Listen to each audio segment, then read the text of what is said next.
राधे राधे महाराज जी। महाराज जी, नाम जप करते समय क्या दिव्य अनुभूतियां जैसे ध्वनि, प्रकाश, दर्शन आना जरूरी है? पहले पाप नष्ट होना जरूरी है। उनकी जरूरी है सब। पहले पाप नष्ट हो। कब जानेंगे हमारे पाप नष्ट हो गए? जब हमारे अंदर केवल भजन चलेगा, साइड में कुछ नहीं। अभी भजन चलता है तो साइड में भी तो चलता है। भूत भविष्य का चिंतन चलता ना, बीती हुई बातों का चिंतन, आगे क्या हो जाए उन बातों का चिंतन। तो भूत भविष्य का चिंतन जब मिट जाए, केवल भगवान का अनन्य चिंतन हो, तब समझना चाहिए मेरा हृदय निष्पाप हो रहा है। और जब निष्पाप होने लगेगा तो भगवान की दिव्य झांकियां आने लगती हैं भाव में। उसे अपार आनंद की अनुभूति होती। कोई कामना नहीं, कोई वासना नहीं, पर इसके लिए खूब डट के भजन करना पड़ेगा।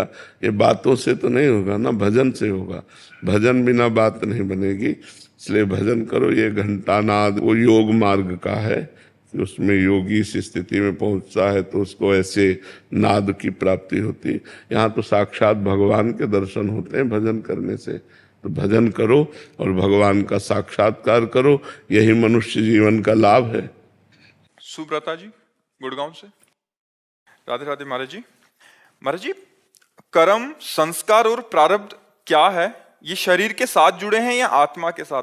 नहीं, आत्मा से कोई संबंध नहीं है, इनका शरीर से संबंध है। कर्म दो प्रकार के होते हैं, शुभ और अशुभ। शुभ पुण्य और अशुभ पाप। प्रारब्ध जो बहुत जन्मों के किए हुए शुभ अशुभ कर्म है, वो एक जगह जमा है, जिनका नाम संचित कर्म है। संचित माने एकत्रित कर्म। उन संचित कर्मों से इस जन्म के लिए जो निकाला गया भोग, उसे प्रारब्ध कहते हैं। कहीं पुण्य का भोग सुख, तो कहीं पाप का फल दुख, विपत्ति, संकट, समस्या। ये पूरे जीवन भर के लिए जो निकाला गया उसे प्रारब्ध कहते हैं। जहां जमा है उसे संचित कहते हैं। जो नए कर्म कर रहे हैं वो क्रियमाण कहा जाता है। क्रियमाण, संचित, प्रारब्ध, ये जब तक है तब तक जीव का बंधन है। और जब तीनों भस्म हो जाते हैं तब भगवत प्राप्ति हो जाती है। तो जो खूब नाम जप करता है, पवित्र आचरण करता है, उसके पवित्र संस्कार बनते हैं। जो अशुभ आचरण करते हैं, नशा करते हैं, व्यभिचार करते हैं, तो गंदे संस्कार बनते हैं।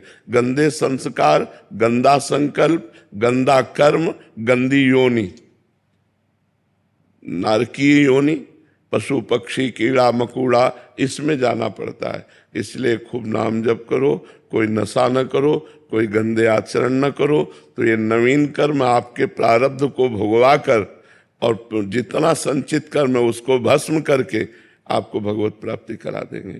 पर भजन के बिना नहीं। बारी मथे घृत होए बरु, सिकता ते बरु तेल, बिनु हरि भजन न भवतरी, या सिद्धांत पेल। बिना भजन के कोई संसार समुद्र से पार नहीं हो सकता। इसलिए खूब नाम जप करो। कृष्णा कुमार जी, कैथल से। राधे राधे। राधे राधे महाराज जी। महाराज जी, कर्म और भजन में कौन बड़ा?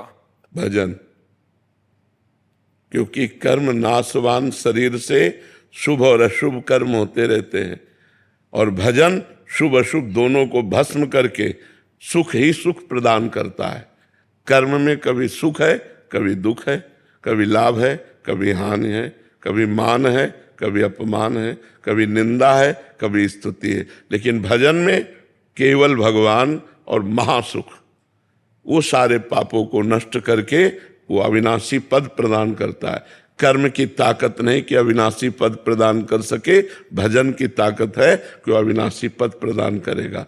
कर्म तुम्हारा अच्छा से अच्छा बनेगा तो स्वर्ग लोक जाओगे, वहां पुण्य भोग कर पुण्य छीने मृत्यु लोके विसंति, फिर मृत्यु लोक आओगे। लेकिन अच्छा भजन बन गया तो भगवान को प्राप्त हो जाओगे।